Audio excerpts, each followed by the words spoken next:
You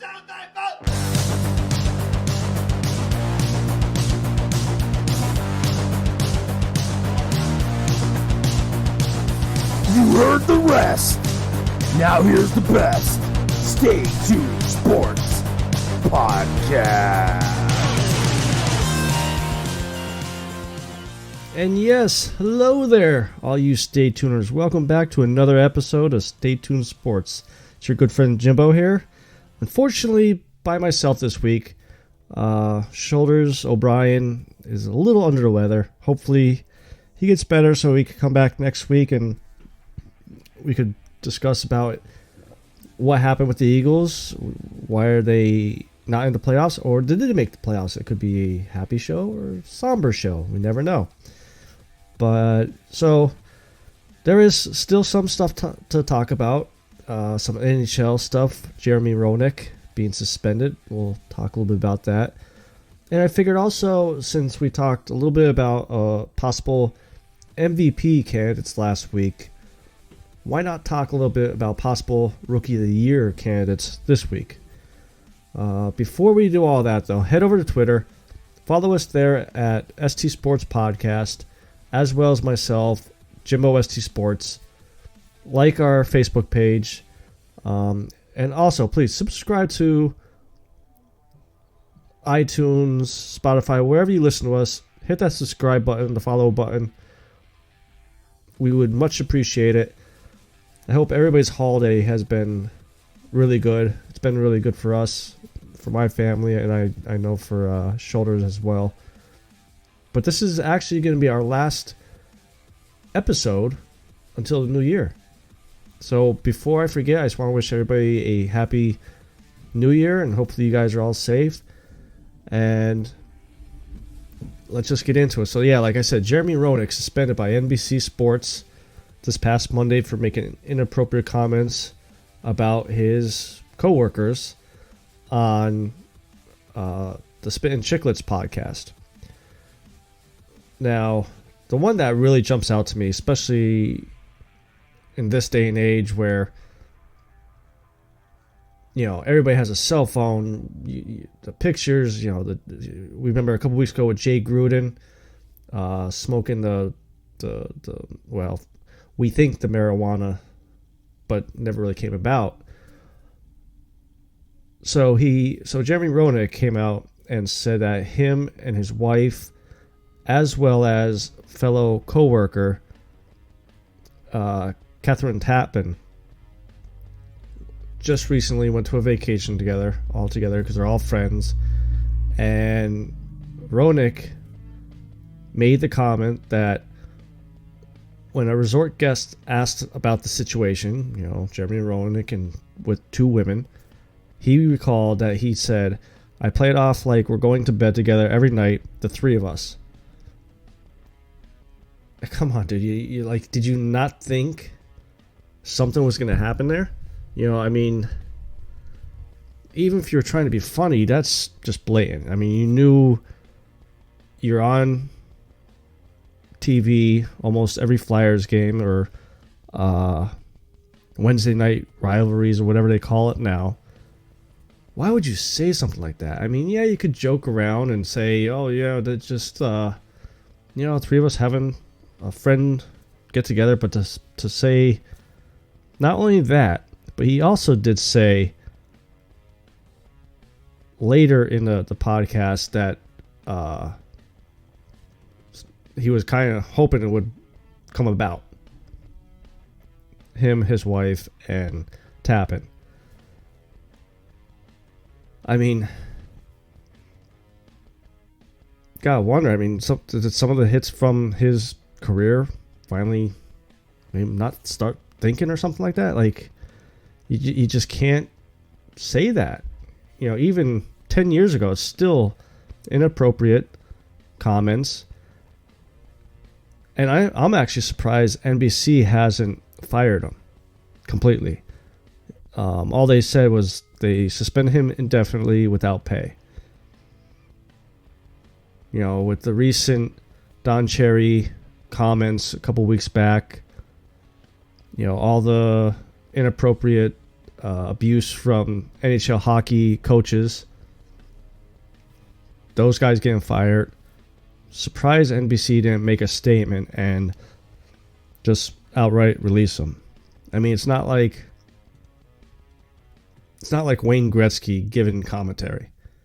You know, Roenick was a good player back in the day, so he knows his hockey, but just curious to see where this all ends up. Now, he also, not only did he make comments about Catherine Tappan, but he also made comments about Patrick Sharp and Anson Carter. I forget if it was Sharp or Carter, but he actually said, you know, it's good that, you know, you could look at a beautiful face like that and they know hockey. And if they were to ask me about going into the bedroom together or whatnot, I would have to pause to think about it. Like, you know, and Spittin' Chicklets isn't like some low tier, you know, just started out hockey podcast. They've been around for a while, so you know people are going to be listening. And like I said, you know, it's one thing to try to be funny, but another thing to go over the line with these comments. Now, the one thing I am surprised about is Catherine Tappan, because she released a statement and said, while Jeremy and I continue to be good friends, what he said was unacceptable, especially among workplace colleagues. I do not condone his comments. How can you be friends with him still after making those comments? I mean, your trust in him has to be, as a friend, has to be compromised. How can you ever look at him in a straight face knowing that that's what he looks at? That he joked around about him, his wife, and you having sex together.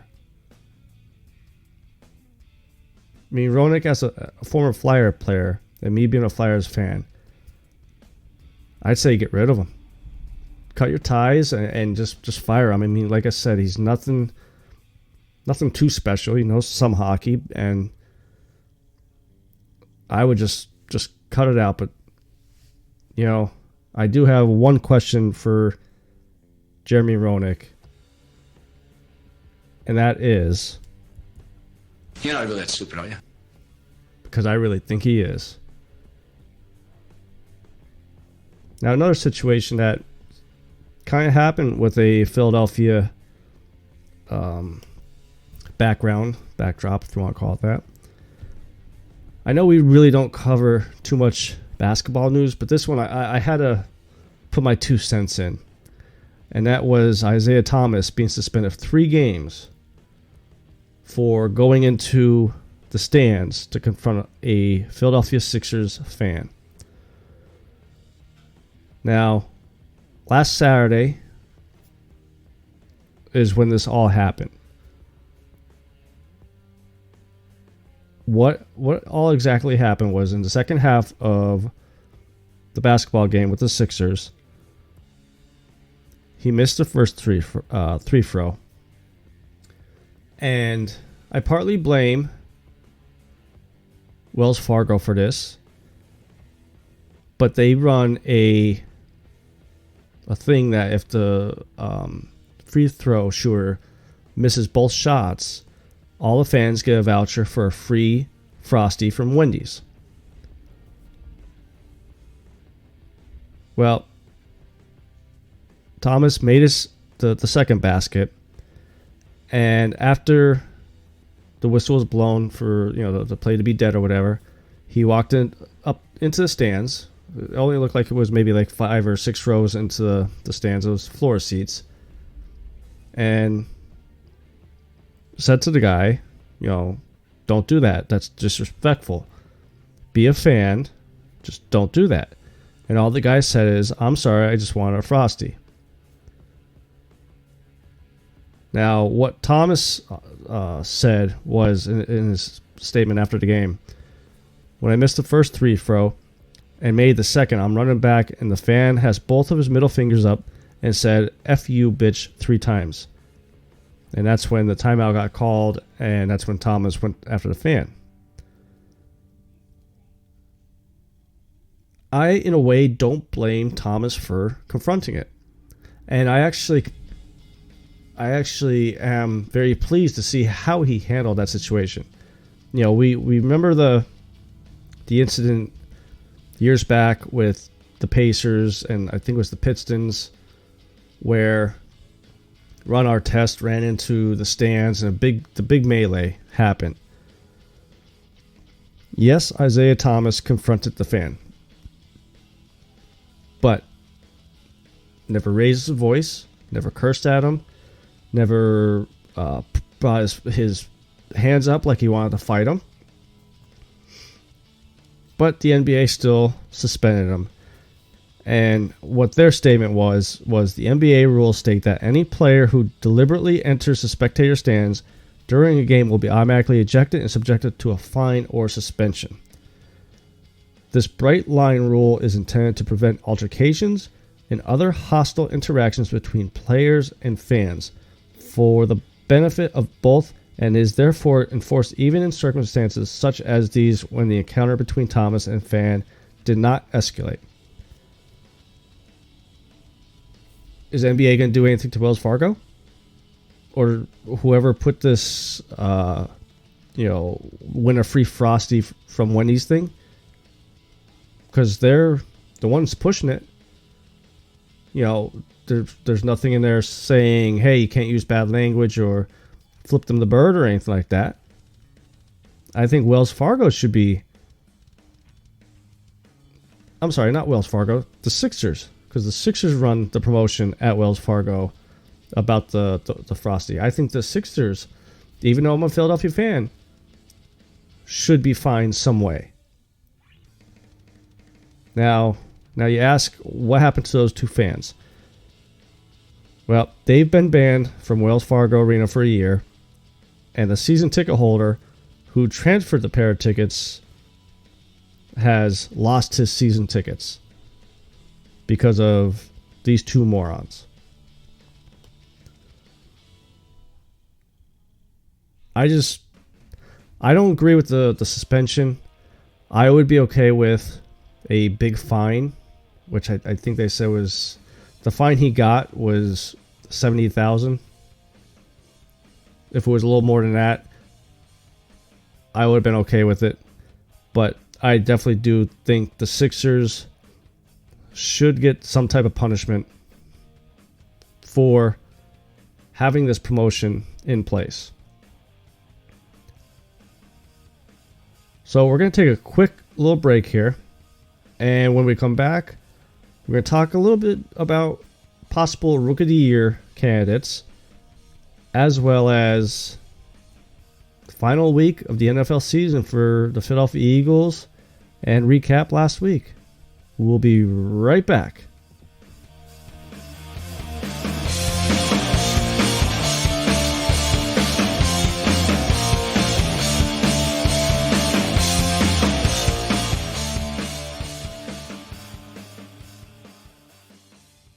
Hey, what's up, everybody? This is your good friend Jimbo from Stay Tuned Sports. Are you looking to get into writing or putting out podcasts to give your hot takes or your opinion about certain subjects of the major sports or even e-gaming? Well, head over to bellyupsports.com and send the guys a message to get some information about how you could join our family. I've been part of the Belly Up Sports family since February, and I'll tell you what, it's a bunch of great guys and gals, help each other all out, and don't judge each other about what we put out there. So if you're interested, head over to bellyupsports.com, send a message to the guys. We're looking for writers, editors, even podcasters. So again, that is bellyupsports.com.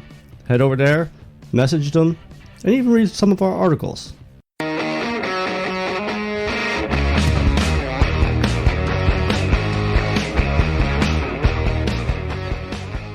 And welcome back, guys, to Stay Tuned Sports. It's your good friend Jimbo still here.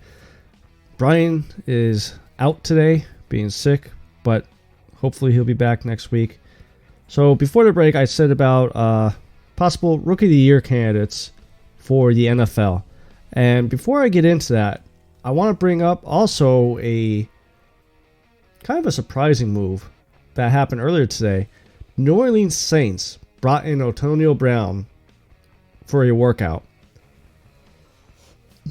First off, if Antonio Brown is normal and actually signed with the Saints and was actually eligible to play for the Saints, can you imagine that wide receiving crew? Michael Thomas and Antonio Brown.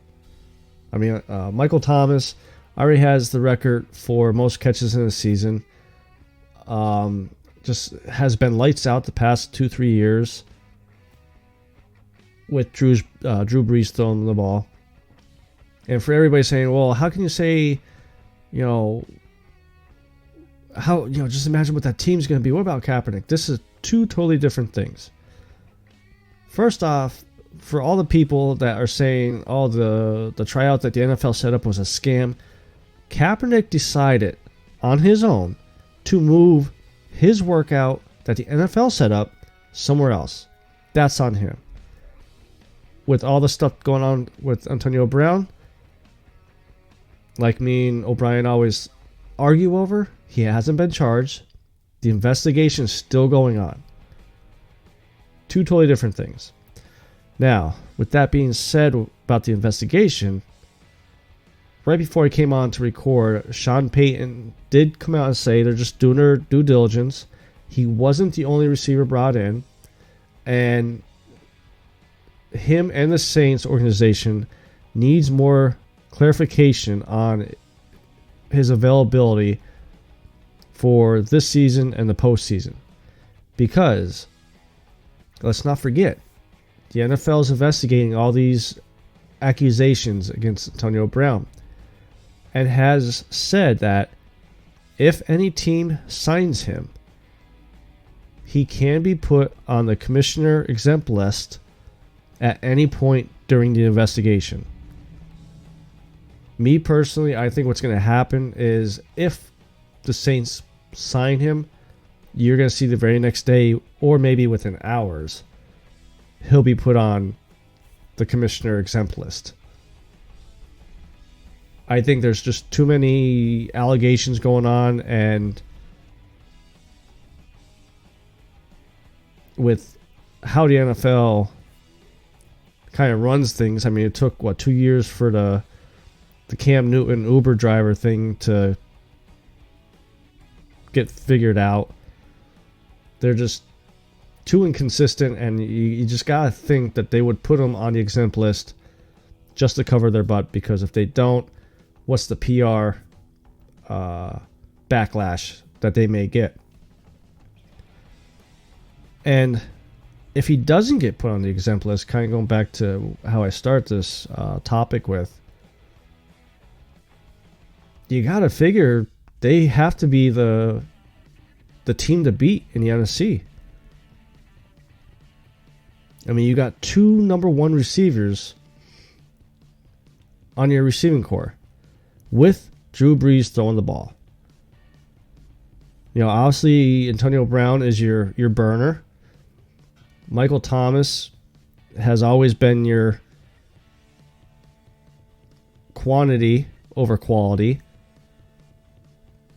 The only major question that would have to be answered is, can Antonio Brown deal with Michael Thomas getting 12, 15 targets a game and Brown maybe only getting 5 or 6 looks a game?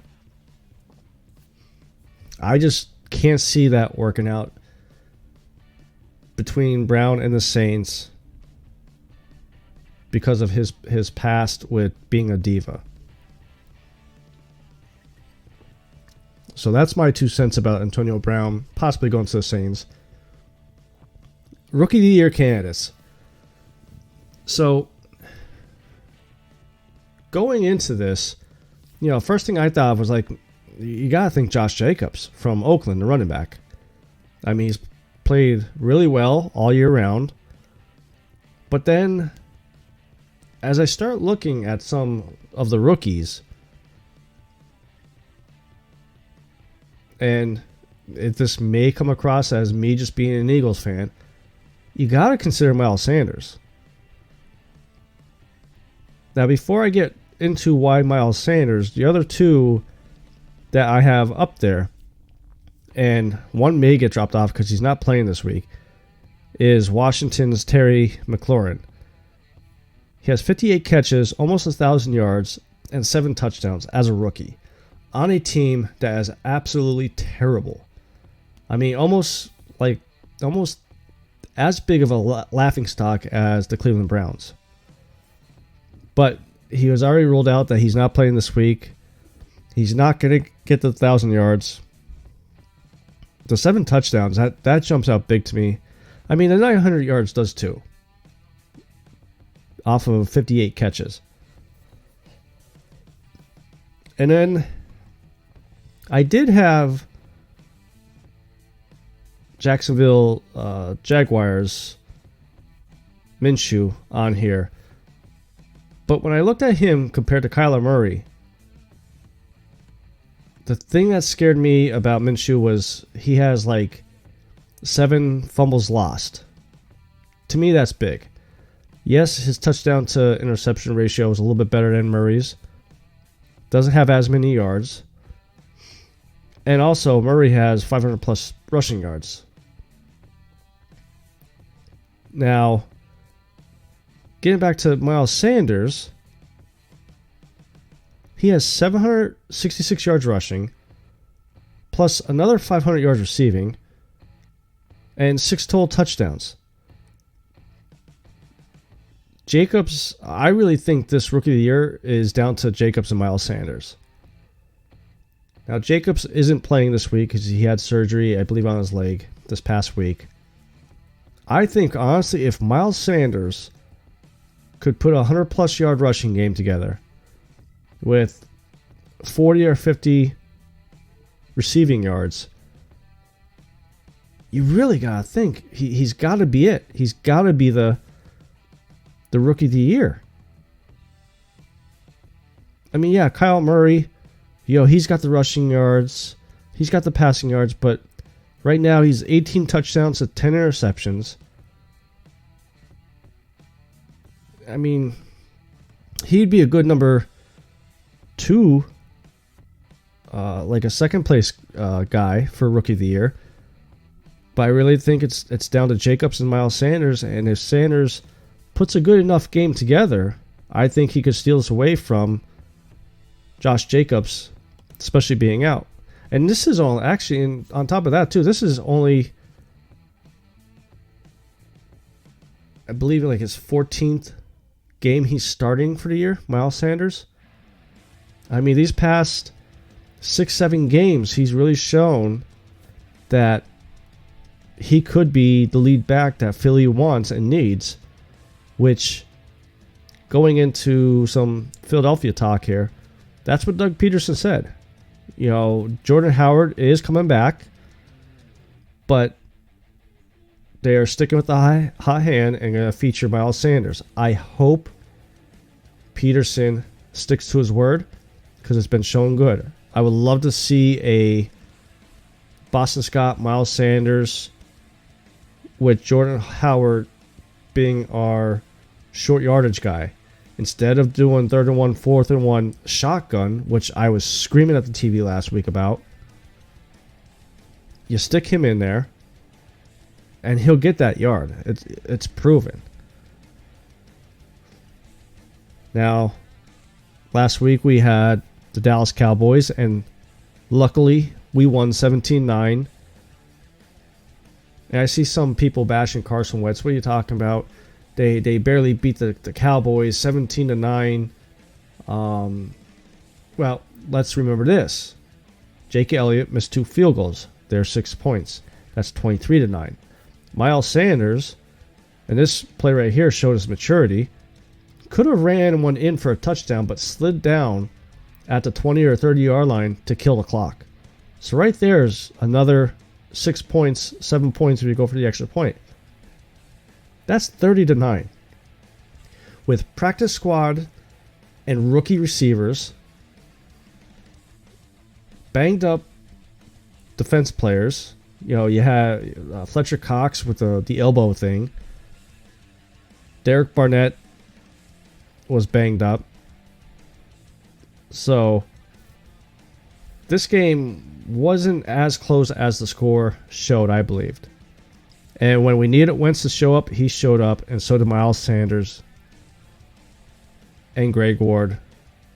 And the thing I love about this receiving core now, and I was thinking about this, earlier in the year when Wentz was having the issues with the receivers and receivers dropping balls and this and that. Aguilar and Jeffrey hasn't played since Wentz has been getting this mojo back. Aguilar and Jeffrey was supposedly the anonymous source to Howard Eskeren. They're out of the picture right now. You got these young guys coming in, playing, knowing that people are counting them out. It almost feels like 2017 with these kids, these wide receiver kids, that they don't have a care in the world. They're going to go out and ball. And that's what they've been doing. And that's what really, to me, I took away from this Dallas game. Now, for whoever's been listening since day one with Stay Tuned Sports here, you all know I hate the Dallas Cowboys. Always did, always will. I don't like any of our division teams because that's just what you're supposed to do. Dallas Cowboys, I hate. Giants, I dislike. Redskins, I dislike. But when I woke up Monday morning and saw that the Dallas Cowboys plane could not take off and they were stuck in Philly for 2 or 3 more hours after a deflating loss to the Eagles, I was loving it. That started my day off so beautifully. They were stuck on the buses at the Lincoln Financial because their plane was deemed unfit to fly and due to mechanical issues.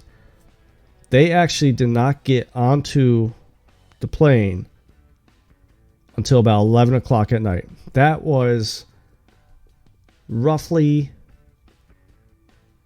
2-3 hours after the game got over. I loved it. Now, basically, we win, we're in. We hold our destiny. We have the Giants this week. Daniel Jones is supposed to be back in there to start. We got Jordan Howard back, but right before I came on to record, came out, Zach Ertz has been declared out. I'm a little worried, but if Dallas Goedert could have another good game like he did last game, I think we'll be okay. But it's a divisional game. Can't look past the Giants. Hopefully, we could pull off this win. Even if we don't win, we still have a slim chance at making the playoffs, but we would need the help of the Washington Redskins, who are not having Dwayne Haskins in there. He's out due to his ankle injury, so Casey Keenum is going to be starting, who's not a bad quarterback if he's on. I just don't want to go into playoffs with us losing the game and Dallas losing the game, and we're going in on a loss. That's not how you want to start the playoffs off. So I'm expecting a close win against the Giants just because they are young. Their defense still needs a little work. I think our boys are going to step up to the challenge. They know what's up there. They know what's right in front of them. I could see a 21-17 win from the Philadelphia Eagles. And hopefully next Friday you'll hear me and O'Brien happy for the win. Just have to wait and see, I guess. So I think that's going to be it for this week. I will be back tomorrow for our MMA combat show. Before we go, head over to Twitter. Follow us there at ST Sports Podcast. Follow myself at Jimbo ST Sports. Like our Facebook page. Subscribe to our YouTube channel. Next year, there's a lot of stuff coming that hopefully I will be announcing in a week or two from me and O'Brien. So stay tuned, and I'll see you next year.